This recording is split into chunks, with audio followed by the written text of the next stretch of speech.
Nada, muchísimas gracias por la invitación en representación de Enel. Siempre estamos dispuestos a intercambiar, a dialogar, porque creemos que justamente estos espacios son fundamentales para lograr mejorar la calidad de vida en el país, ¿no? Lo primero es presentar rápidamente a la compañía. Nosotros somos una compañía multinacional de energía. Estamos basados en Roma. En Roma, en Italia, es la matriz. Y eh, tenemos un negocio energético integrado. Estamos en el segmento de generación, de distribución. Y como números relevantes, estamos presentes en 32 países, tenemos en capacidad renovable más de 80.000 megavatios, de los cuales 49.000 gigavatios son hoy renovables. Operamos redes para atender aproximadamente a 74 millones de clientes finales y tenemos una base de clientes directos de 70 millones, ¿no? Entonces tenemos una presencia global muy relevante y nosotros hoy hemos concebido el negocio eléctrico como un negocio vinculado a la sostenibilidad, ¿no? Hoy para nosotros la sostenibilidad es valor y fundamentalmente hacer que el negocio sea sostenible es precisamente lo que hace que nosotros podamos incrementar nuestros beneficios, incrementar nuestros ingresos y claramente remunerar de la mejor manera a nuestros accionistas. Fíjense en qué contexto nos estamos moviendo. Nosotros hoy por hoy estamos viviendo en un mundo de muchos cambios. Hoy tenemos las tendencias marcadas por la urbanización, por la digitalización, por la descarbonización y, y tenemos claramente la perspectiva que el futuro va a ser completamente diferente en el sector eléctrico, ¿no? Y, por ejemplo, estos son datos de World Energy Look, de la Agencia Internacional de Energía, que nos dicen que al 2040 vamos a tener la capacidad instalada de renovables multiplicada por 4, ¿no? Por ejemplo, ¿no? Que a nivel global vamos a tener la participación de capacidad conectada a redes de distribución va a crecer en 23 puntos porcentuales, ¿no? Y eso implica obviamente que la tendencia del consumidor, es decir, del consumidor que empieza también a hacer su propia generación en las ciudades, empieza a crecer, esto que viene alineado también tanto a la descarbonización como a la urbanización como tendencias. Y cómo es que vemos que la electrificación empieza a ser también un driver, un vector de la transformación energética, ¿no? Donde más o menos estamos viendo que la electricidad salta en 43%, ¿no? Entre el 2019 al 2040, ¿no? Es decir, dentro de la matriz de consumo energético, la electricidad empieza a adquirir una relevancia fundamental, llegando al 43%, ¿no? Entonces, esto significa que estas tendencias nos reclaman por diversas posiciones y nos reclaman también por diversas actitudes. Y nosotros, frente a eso, hemos tomado una decisión, como ya habíamos mencionado antes, tú Alexis y Brendan. Fíjense, como grupo nosotros nos alineamos completamente a los compromisos de París y nos comprometimos a ser carbono neutrales al 2050. Digamos que nosotros efectivamente estamos ya con ese compromiso y llegaremos a la carbono neutralidad al 2050. Sin embargo, en noviembre del año pasado, el grupo, como lo viene haciendo cada año, ha decidido incrementar su ambición. Y eso significa justamente actuar, ¿no es cierto?, acción climática, justamente para poder reducir más rápidamente las emisiones y evitar justamente que la temperatura vaya más allá, no de los 2 grados, sino más allá del 1.5, ¿no? Es decir, también hemos tomado dentro de los objetivos basados en la ciencia el objetivo de mantenernos por debajo del 1.5 y no del 2, que sabemos que tenemos una diferencia ciertamente sustancial. Y en ese escenario es que nosotros, como Enel, desde el lado de las renovables, hemos planteado, digamos, que a 10 años, una visión al 2030 de triplicar la capacidad de renovables, ¿no? Entonces, si hoy tenemos 47 millones, bueno, vamos a tener que instalar más o menos 80 gigas más a nivel global para lograr esta capacidad. Es un objetivo bastante ambicioso que requiere altísimas inversiones, pero que básicamente lo que está haciendo es alinear la visión del grupo justamente a esta nueva tendencia, a la descarbonización, a la electrificación, a la urbanización, y reconocer algo que viene implícito, ¿no? Que esto a nosotros claramente nos genera valor. Claramente esto hace que nuestro negocio como tal genere valor y evidentemente remunere de manera adecuada, tanto a los accionistas, remunere adecuadamente también desde la perspectiva social y tenga un efecto también naturalmente positivo desde una perspectiva ambiental. Entonces tenemos una visión al 2030 donde claramente el grupo ve que el futuro es renovable y en el cual queremos acelerar sin duda la transición. Y esto, como lo pueden ver en esta lámina también, que son láminas que son públicas, que fueron presentadas justamente en noviembre, que uno puede acceder, vemos cómo estamos planificando el cambio, ¿no? de nuestro portafolio de generación, ¿no? Desde un portafolio donde el 55% de 88 gigavatios hoy es renovable, estamos pensando que el 80% de esta capacidad será renovable al 2030. ¿No? Y lo mismo a nivel de producción. Pensamos también que a nivel de producción, hoy que estamos en un 54% de renovables, podríamos pasar cerca del 80%, o sea, cerca de 400 teravatios hora generados al 2030. ¿No? Y esto claramente va a tener un efecto a nivel de reducción de emisiones, que lo podemos ver en esta gráfica, que es mucho más elocuente, donde vemos claramente que tenemos un camino trazado. Empezamos a medir nuestras emisiones sobre la base del escenario 1.5 en los objetivos basados en la ciencia, donde tendríamos este nivel de emisiones de 414 gigatoneladas de CO2 equivalentes, y fíjense que el objetivo al 2030 es reducirlas a 82. El target anterior, que justamente es el que ustedes han presentado amablemente, justamente era 125.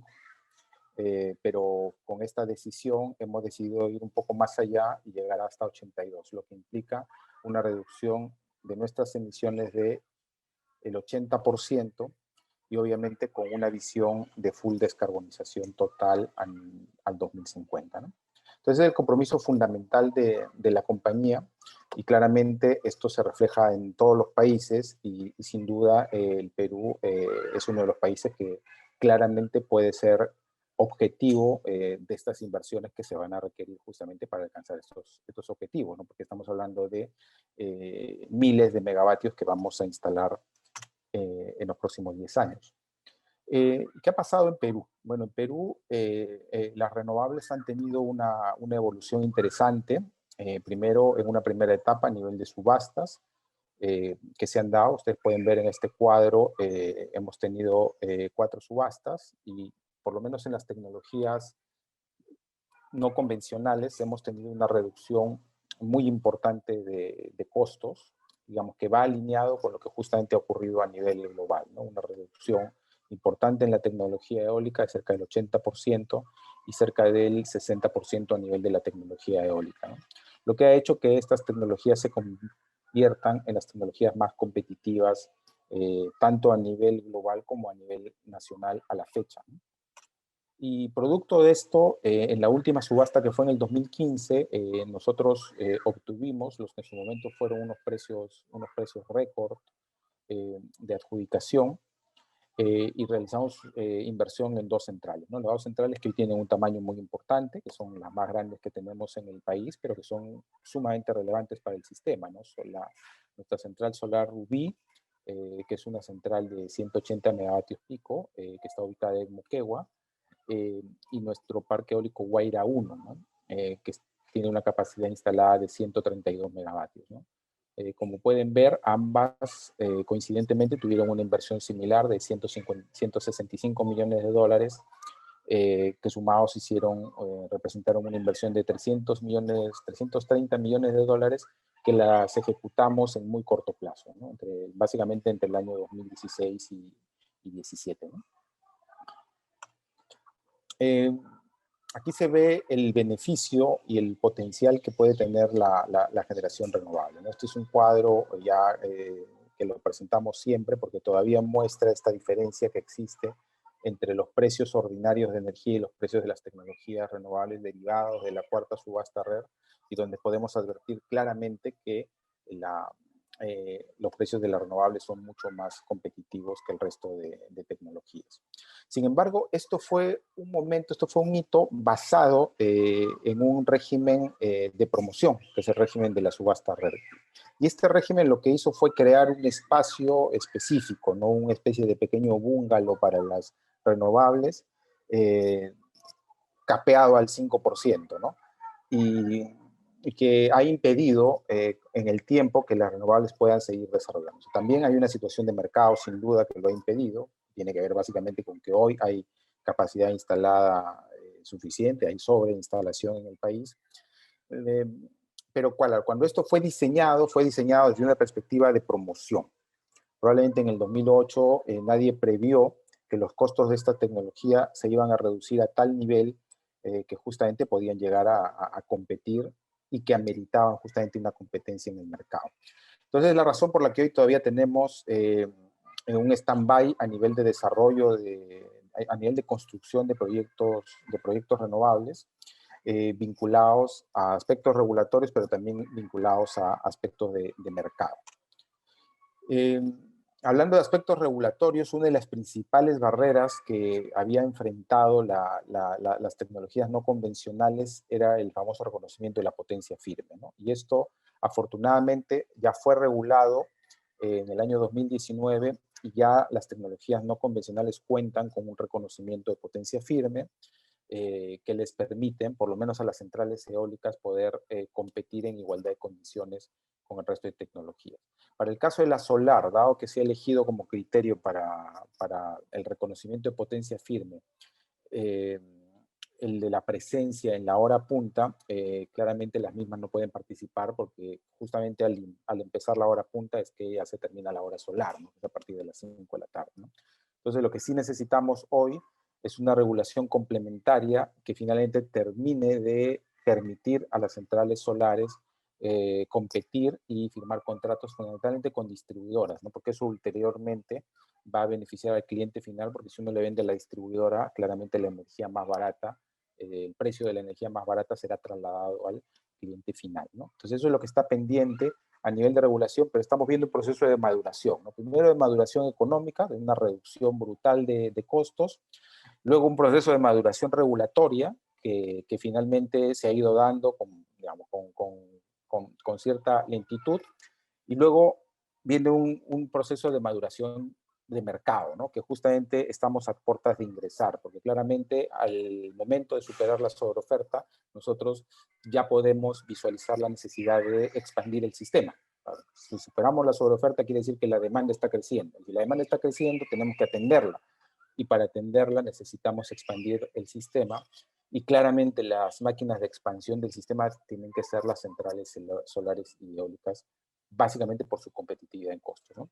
Fíjense, regreso a la lámina anterior, este es el reconocimiento de potencia firme que se da en el año 2019 para las centrales eólicas. Fíjense, unidas a la competitividad en costos, lo que han causado es que haya un pipeline enorme de proyectos, ¿no? Esta es una lista referencial, porque hay más, ahora hay más, que tomamos de un diagnóstico COES del año pasado, donde vean usted la cantidad de centrales eólicas y solares que están tramitando estudios de preoperatividad ante el COES, ¿no? Entonces estamos hablando de más de 7.000 megavatios que hoy están en desarrollo. Y como les digo, hay más, ¿no? Y que podrían representar más de 8.000 millones de dólares en inversiones, considerando que estas inversiones además se pueden ejecutar en muy corto plazo. Entonces, la señal, primero, la competitividad de las renovables, aunada a señales regulatorias, claramente, más un mercado que ya es inminente, que va a requerir nueva generación, van a permitir sin duda que esta transformación del sector energético que les habíamos presentado al inicio, que es una transformación global, ¿no? Donde vemos un escenario, un futuro donde las renovables empiezan a tener una participación mucho más grande y preponderante, buscando la carbono neutralidad, pero también la competitividad de los países, eso también claramente se va a poder reflejar en el país en los próximos años, ¿no? Y esto es un complemento a la señal regulatoria, ¿no? Nos faltan justamente algunas reglas que nos permitan hacer algo que es fundamental, pero también muy sencillo de explicar, ¿no? Nosotros tenemos hoy varios regímenes regulatorios que han coexistido en el tiempo para incentivar distintas tecnologías, ¿no? Desde las renovables, aunque con la subasta RER, pasando por las reservas frías, por la generación de emergencia, por las centrales de proinversión, las hidroeléctricas, por el nodo energético del sur, que son las centrales térmicas. Es decir, y todas han tenido distintos mecanismos e incentivos para poder viabilizarse. En este caso, nosotros creemos que ya las tecnologías, por lo menos la eólica y la solar, hoy ya están en condiciones de pasar del sistema RER, que ven aquí, al sistema ordinario. Y este es el sistema justamente donde participa toda la demanda, sobre todo la demanda regulada. Entonces, al trasladar las renovables, al permitir que se incorporen en el sistema ordinario, lo que básicamente vamos a permitir es que en un escenario de competencia claramente se puedan reducir los precios de electricidad, porque como ya hemos visto, tanto a nivel global como a nivel local, los precios de electricidad de las renovables son tan bajos que van a permitir que de una manera progresiva, en la medida en que se vaya sustituyendo la generación que atiende los contratos de las distribuidoras, que se vayan reduciendo las tarifas eléctricas, ¿no? Entonces es fundamental terminar de emitir la regulación complementaria que permita justamente esta competencia. Y yo quería terminar con algo con lo que podía haber empezado, porque es muy relevante, porque es un tema de hablar de políticas públicas, pero preferí ponerlo al final, porque si bien tenemos un escenario global que viene marcado por políticas de transición energética, por visiones donde los países se han empezado a comprometer justamente a reducir sus emisiones, a desarrollar tecnología y conjuntamente justamente lograr esta transformación del sector energético, esto es posible desde una perspectiva de políticas públicas. Es decir, nosotros tenemos que mirar la competitividad del país y alinear las políticas públicas en función de lo que queremos para el país, ¿no? Y en ese escenario es que justamente yo les quería presentar estos dos aspectos. El tema de la NDC como un tema de un compromiso global y el tema de la política nacional y competitividad y productividad del país, que es algo que saca el Ministerio de Economía, que justamente ha fusionado los temas, ¿no? Y que presenta como un objetivo prioritario el cumplir la NDC peruana. Y fíjense, nosotros a fines del año pasado hemos incrementado la ambición como país del 30% al 40%. Entonces, ¿qué es lo que necesitamos? ¿Qué es lo que se está necesitando? Hoy tenemos un compromiso global. La transición energética y el cambio climático es un tema global, es un debate internacional, pero que involucra países e involucra competitividad de los países, involucra políticas generales de las cuales tienen que bajar las cosas. Eso es la NDC peruana, eso es la Estrategia Nacional de Cambio Climático al 2050, y lo que tenemos que hacer es justamente diseñar una política energética que esté alineada, que esté completamente alineada a estos objetivos, ¿no? Porque si el objetivo del país es descarbonizar al 2050, pues claramente tenemos que mirar cómo hacemos para transformar la matriz energética hacia una matriz 100% renovable. Si vemos que la electricidad es efectivamente el vector que va a permitir descarbonizar, pues evidentemente tenemos que promover la electrificación del consumo, por ejemplo, la movilidad eléctrica. Si estamos pensando en que es indispensable usar de manera eficiente, entonces tenemos que empezar con políticas de eficiencia energética mucho más fuertes e integrales, para que justamente con una visión global podamos diseñar toda esta política energética, ¿no? Entonces, eso es lo que nos está faltando. Nosotros estamos viendo señales claras y esfuerzos, sobre todo muy importantes desde el lado del Ministerio del Ambiente y Ministerio de Energía, pero que sí tienen que ser materializados, porque sin duda la política energética tiene que hacer parte o tiene que estar completamente alineado con la NDC peruana y con la Estrategia Nacional de Cambio Climático al 2050. Es un tema de competitividad y consistencia en la visión que tiene el país. Muchas gracias, Alexis.